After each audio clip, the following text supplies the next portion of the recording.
ಒಂದೇ ಭಾರತೀಯ ಜನತಾ ಪಕ್ಷಕ್ಕೆ, ನರೇಂದ್ರ ಮೋದಿ ಅವರಿಗೆ, ನಿಮಗೆ ಲೋಕಸಭಾ ಚುನಾವಣೆಯ ಪ್ರಚಾರದ ನಿಮಿತ್ತವಾಗಿ ಕೊಂಚವರ ಮಹಾಶಕ್ತಿ ಕೇಂದ್ರದ ಈ ಒಂದು ಕಾರ್ಯಕ್ರಮದ ಉದ್ಘಾಟಕರು ರಾಷ್ಟ್ರೀಯ ಒಬಿಸಿ ಮೋರ್ಚಾದ ರಾಷ್ಟ್ರೀಯ ಅಧ್ಯಕ್ಷರಾದಂಥ ಡಾಕ್ಟರ್ ಕೆ ಲಕ್ಷ್ಮಣಜಿ ಅವರೇ, ವಿಧಾನ ಪರಿಷತ್ತಿನ ಉಪನಾಯಕರು, ಮಾಜಿ ಶಾಸಕರಾದಂಥ ಆತ್ಮೀಯರಾದಂಥ ಸುನೀಲ್ ವಲ್ಲಭಜಿ ಅವರೇ, ಈ ಕ್ಷೇತ್ರದ ಜನಪ್ರಿಯ ಶಾಸಕರು ಆತ್ಮೀಯರಾದಂಥ ಡಾಕ್ಟರ್ ಅವಿನಾಶ್ ಜಾಧವ್ ಅವರೇ, ಕೋಳಿ ಸಮಾಜದ ಮುಖಂಡರಾದ ರವಿ ಕೋರ್ವಿ ಅವರೇ, ಮೈನಾರಿಟಿ ಮೋರ್ಚಾದ ಅಧ್ಯಕ್ಷರಾದಂಥ ಅನಿಲ್ ಥಾಮಸ್ ಅವರೇ, ಅಶೋಕ್ ಮೊಗ್ದಾಪುರ್ ಅವರೇ, ಕೋಡ್ಲಿ ದೇಶಮುಖ್ ಅವರೇ, ಜಿಲ್ಲಾ ಪಂಚಾಯತ್ ಮಾಜಿ ಸದಸ್ಯರಾದಂಥ ಗೋಪಾಲ್ ರೆಡ್ಡಿ ಅವರೇ, ಗೌತಮ್ ಪಾಟೀಲ್ ರೇ, ಜಗಜೀವನ್ ರೆಡ್ಡಿ ಅವರೇ, ಮಂಡಲದ ಅಧ್ಯಕ್ಷರಾದಂಥ ವಿಜಯಕುಮಾರ್ ಚಂಟ ಅವರೇ, ನಿಕಟಪೂರ್ವ ಅಧ್ಯಕ್ಷರಾದಂಥ ನಮ್ಮ ಸಂತೋಷ್ ಗಣತಿ ಅವರೇ, ಪ್ರಭಾರಿಗಳಾದಂಥ ಜಗನ್ನಾಥ್ ಪಾಟೀಲ್ ಅವರೇ, ಹಾಗೂ ವೇದಿಕೆ ಮೇಲಿದ್ದಂಥ ನನ್ನ ಭಾರತೀಯ ಜನತಾ ಪಕ್ಷದ ಮುಖಂಡರೇ, ಪದಾಧಿಕಾರಿ ಬಂಧುಗಳೇ, ಹಿತೈಷಿಗಳೇ, ಈ ಒಂದು ಕಾರ್ಯಕ್ರಮದಲ್ಲಿ ಭಾಗವಹಿಸಿದಂಥ ಈ ಒಂದು ಮಹಾಶಕ್ತಿ ಕೇಂದ್ರದ ಪ್ರತಿಯೊಂದು ಬೂತಿನಿಂದ ಬಂದಿದಂಥ ಭಾರತೀಯ ಜನತಾ ಪಕ್ಷದ ಗೌರವಾನ್ವಿತ ಕಾರ್ಯಕರ್ತ ಬಂಧುಗಳೇ, ಭಗಿನಿಯರೇ, ಮಾಧ್ಯಮದ ಮಿತ್ರರೇ, ಈಗಾಗಲೇ ಅನೇಕ ನಮ್ಮ ಮುಖಂಡರು ಅನೇಕ ವಿಚಾರಗಳನ್ನು ಹಂಚಿಕೊಂಡಿದ್ದಾರೆ. ಲೋಕಸಭಾ ಚುನಾವಣೆ ದೇಶದ ಚುನಾವಣೆ,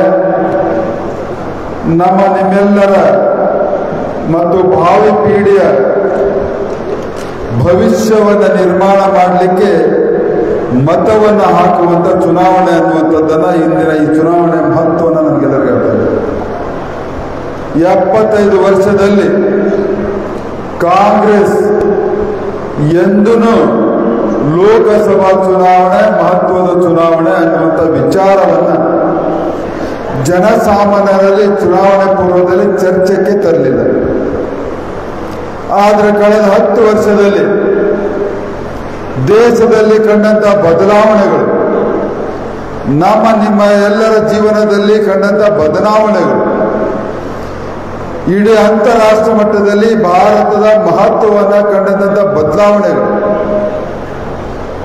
ಆರ್ಥಿಕ ಪ್ರಗತಿ, ಸುರಕ್ಷತೆ, ಹೀಗೆ ನಾನಾ ಆಯಾಮಗಳಲ್ಲಿ ನರೇಂದ್ರ ಮೋದಿ ಅವರ ಸರ್ಕಾರ ತಗೊಂಡಿದ್ದಂತಹ ದಿಟ್ಟ ನಿರ್ಧಾರಗಳಿಂದ ಇವತ್ತು ದೇಶದ ಪ್ರತಿಯೊಬ್ಬ ನಾಗರಿಕನು ಕೂಡ ಇದು ದೇಶದ ಚುನಾವಣೆ, ಇದು ನಮ್ಮೆಲ್ಲರ ಭವಿಷ್ಯವನ್ನ ನಿರ್ಧಾರ ಮಾಡುವಂತಹ ಚುನಾವಣೆ.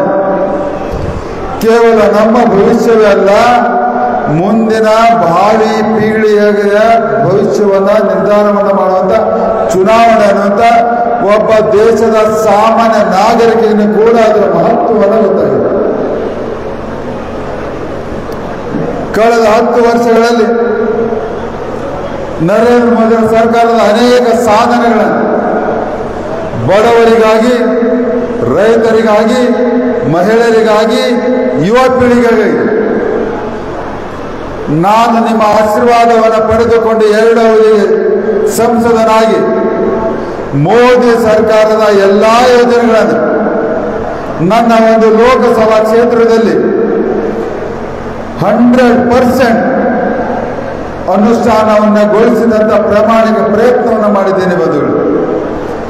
ಕೇವಲ 2-4 ಯೋಜನೆಗಳನ್ನು ಹೇಳಿ ಮುಂದೆ ಹೋಗ್ತೀನಿ. ಇವತ್ತು ದೇಶದ ರೈತರಿಗಾಗಿ 25 ಯೋಜನೆಗಳನ್ನು ಕೊಟ್ಟಿದ್ದೀವಿ.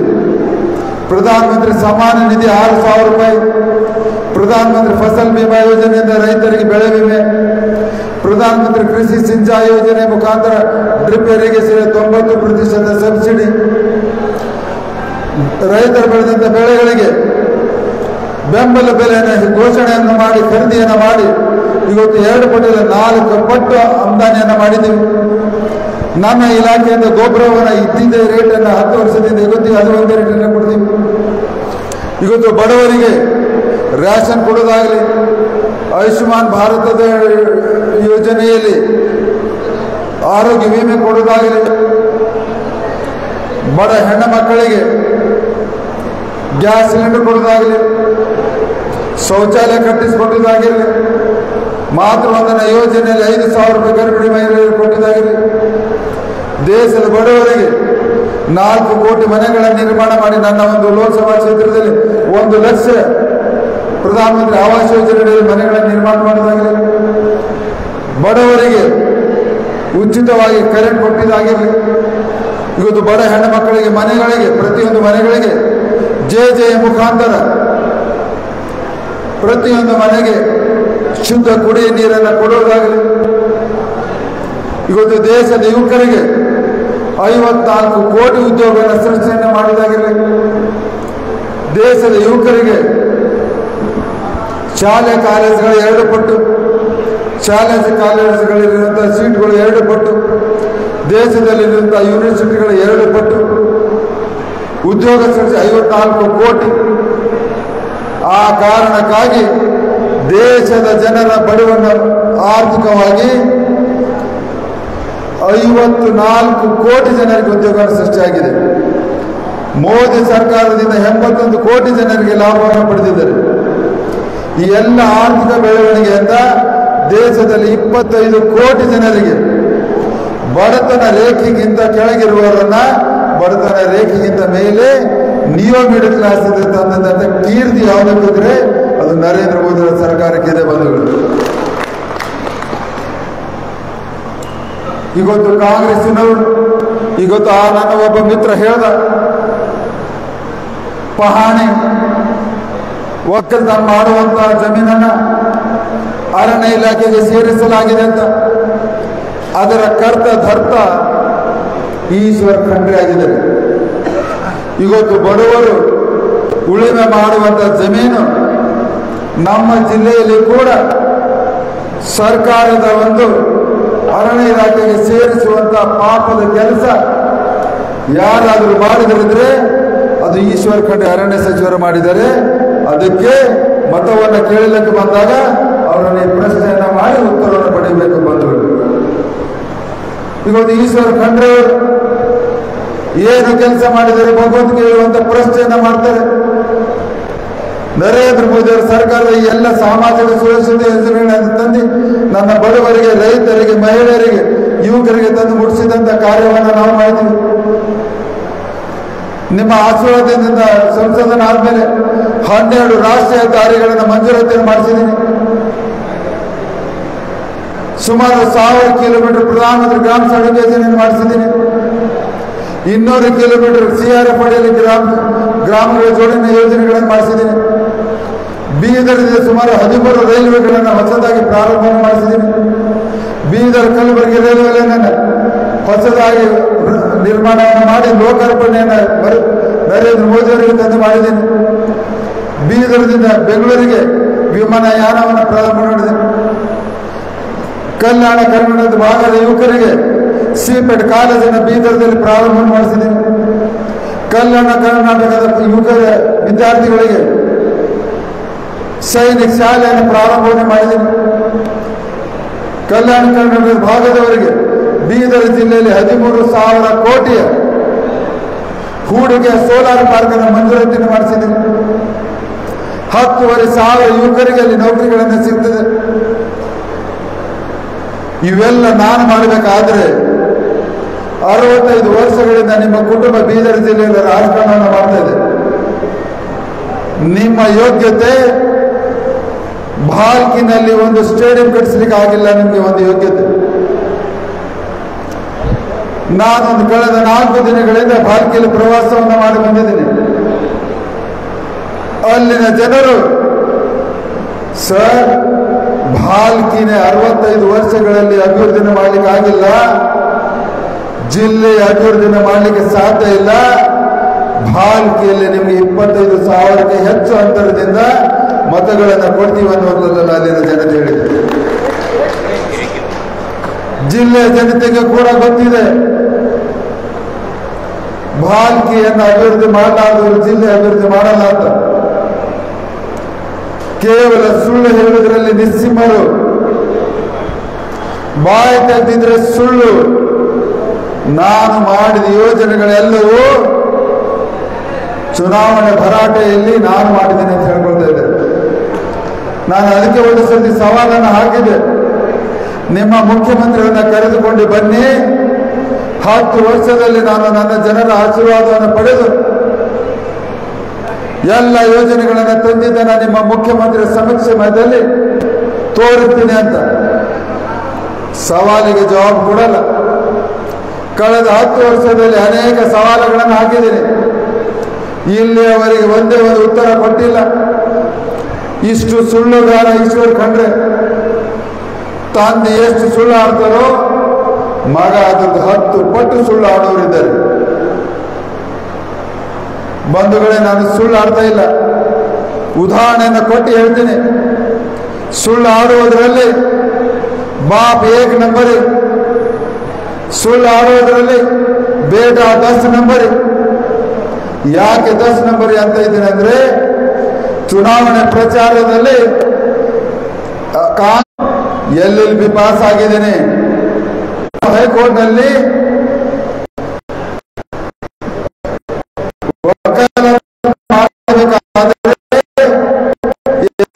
ಪರೀಕ್ಷೆಗಳನ್ನು ಬರಬೇಕಾಗ್ತದೆ. ಈ ಮಹಾರಾಯ ಆ ಪರೀಕ್ಷೆಗಳನ್ನು ಇಲ್ಲಿಯವರೆಗೆ ಪಾಸ್ ಆಗಿಲ್ಲ. ಎಷ್ಟು ಸುಳ್ಳುಗಾರ ಅನ್ನುವಂಥದ್ದನ್ನ ಇದು ಒಂದು. ಇವಾಗ ರಾಜಕೀಯದಲ್ಲಿ ಕಣ್ ತೆರಿತಾ ಇದ್ದಾರೆ, ಇನ್ನು ಕಣ್ ತೆರಲಿಕ್ಕಿಂತ ಮುಂಚೆನೆ ಇಷ್ಟು ಸುಳ್ಳು ಹೇಳುವಂತ ಹವ್ಯಾಸ ರೂಢಿ ಮಾಡಿಸ್ಕೊಂಡಿದ್ದಾರೆ. ಅಂದ್ರೆ ಅವರ ಜೀವನದ ಬಂಡವಾಳ, ಕಾಂಗ್ರೆಸ್ಸಿನ ಅಭ್ಯರ್ಥಿ ಜೀವನದ ಬಂಡವಾಳ ಕೇವಲ ಸುಳ್ಳು ಹೇಳಿ ಜನರಿಗೆ ಮೋಸ ಮಾಡುವುದಂತ ಸ್ಪಷ್ಟವಾಗಿ ಗೊತ್ತಾಗ್ತಿದೆ. ಬಂದು ನಮ್ಮ ಜಿಲ್ಲೆಯಲ್ಲಿ ಅಂತ ತಯ ಮಾಡಿದ್ದಾರೆ, 1 ನಂಬರಿಗೆ 10 ನಂಬರಿಗೆ ಈ ಚುನಾವಣೆಯಲ್ಲಿ ಸೋಲಿಸಬೇಕಂತ.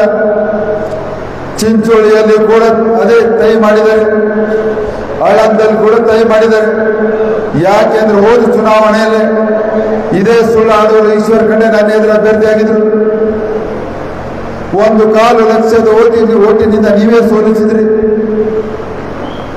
ಈ ಸರ್ತಿ ಆ ಸುಳ್ಳಾಡ ಬಗ್ಗೆ ನೀವು ಬಿಡ್ತೀರಾ? ಬಿಡ್ತೀರೇನ್ರಿ? ಬಿಡಲ್ಲ ನೀವು.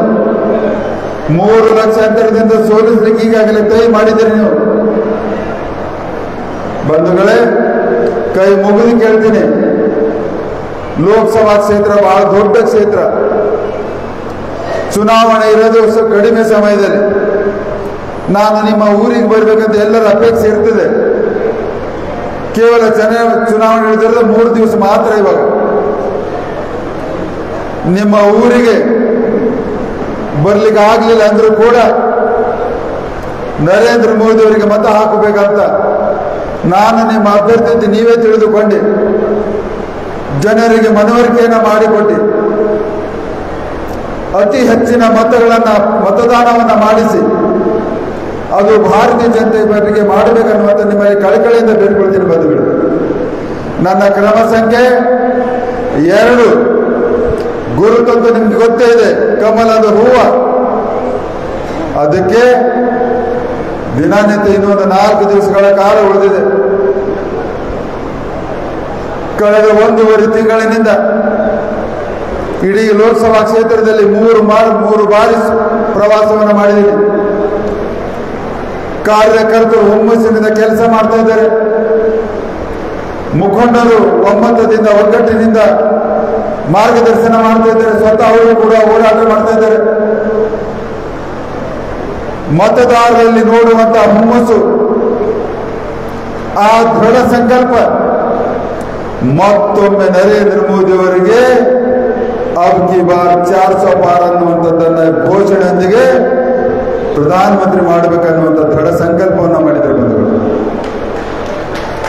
ಅದಕ್ಕೆ ನೀವೆಲ್ಲರೂ ನಿಮ್ಮೆಲ್ಲರ ಭವಿಷ್ಯಕ್ಕಾಗಿ, ನಿಮ್ಮ ಭಾವಿ ಪೀಳಿಗೆಯ ಭವಿಷ್ಯಕ್ಕಾಗಿ ಇನ್ನು 5 ದಿವಸ ದುಡಿಬೇಕನ್ನುವಂಥದ್ದನ್ನ ಕಳಕಳಿಯಿಂದ ಬೇಡ್ಕೊಳ್ತೀನಿ. ಬಂಧುಗಳೇ, ಬಿಸಿಲು ಸಾಕಷ್ಟಿದೆ. ಚುನಾವಣೆಯ ದಿವಸ ಸಾಧ್ಯ ಆದಷ್ಟು 11 ಗಂಟೆ ಒಳಗಡೆ ಪೂರ್ಣ ಬಹುಮತವನ್ನು ಮುಗಿಸಿಬಿಡಿ ಮತ್ತು ಪ್ರತಿಯೊಬ್ಬರ ಮನೆ ಮನೆಗೆ ಹೋಗಿ ಕರೆದು ತಂದು ಮತದಾನವನ್ನು ಹೆಚ್ಚಿನ ಪ್ರಮಾಣದಲ್ಲಿ ಮಾಡಿಸಬೇಕಂತ ಈಗಾಗಲೇ ಕಾಂಗ್ರೆಸ್ ನಾವೇನು ಮಾತಾಡಬೇಕು, ಚುನಾವಣೆ ಗೆದ್ರೆ ಶ್ಯಾಮ್ ಪೆಟ್ರೋಲ್ ಕಾಂಗ್ರೆಸ್ನವರಿಗೆ ಒಂದು ಸಲಹೆಯನ್ನು ಕೊಟ್ಟಿದ್ದಾನೆ. ತಂದೆ ಗಳಿಸಿದ ಆಸ್ತಿಯಲ್ಲಿ ಮಗನಿಗೆ ಕೇವಲ 40% ಮಾತ್ರ ಸಿಗ್ತದೆ. ಉಳಿದ 60% ಆಸ್ತಿಗೆ ಮಗ ಟ್ಯಾಕ್ಸ್ ಕಟ್ಟಿ ತಗೋಬೇಕು. ಗೊತ್ತಾಗ್ತದೆ, ನಾವು ಬಳಕೆ ಮಾಡಿದ ಎಲ್ಲ ಆಸ್ತಿ 10-12 ಮಕ್ಕಳ ಹಡೆಯವರನ್ನ ದಾನದ ರೂಪದಲ್ಲಿ ಕೊಡಬೇಕಾಗಿದೆ ಅವರಿಗೆ. ಅರ್ಥ ಆಯ್ತಲ್ಲ? ಅದಕ್ಕೆ ಅರ್ಥ ಮಾಡಿಕೊಳ್ಳಿ. ಒಂದು ಉದಾಹರಣೆ ಹೇಳಿ ನನ್ನ ಮಾತಿಗೆ ವಿರಾಮ ಕೊಡ್ತೇನೆ. ನಾನು ಒಂದು 20 ದಿವಸ ಕೆಳಗಡೆ ಆಳಂದಿಗೆ ಹೋಗುವ ಸಂದರ್ಭದಲ್ಲಿ ನನ್ನ ಗಾಡಿಯ ಚಂಡವನ್ನು ನೋಡಿ ಒಬ್ಬ ರೈತ ಹೊಡೆಯುತ್ತ ಬಂದು ಹೇಳ್ತಾನೆ, ಸರ್ ನೀವೇನು ಚಿಂತೆ ಮಾಡಬೇಡಿ, ನಾವೆಲ್ಲರೂ ಉಳಿಬೇಕಾದ್ರೆ ದೇಶ ಉಳಿಬೇಕು, ದೇಶ ಉಳಿಬೇಕಾದ್ರೆ ನರೇಂದ್ರ ಮೋದಿ ಮತ್ತೊಮ್ಮೆ ಪ್ರಧಾನಮಂತ್ರಿ ಆಗಬೇಕು. ನಾನೊಬ್ಬ ರೈತ ಲಾಭಗಳನ್ನು ಪಡೆದಿದ್ದೇನೆ. ಬಿಜೆಪಿ ರೈತರ ಇವತ್ತು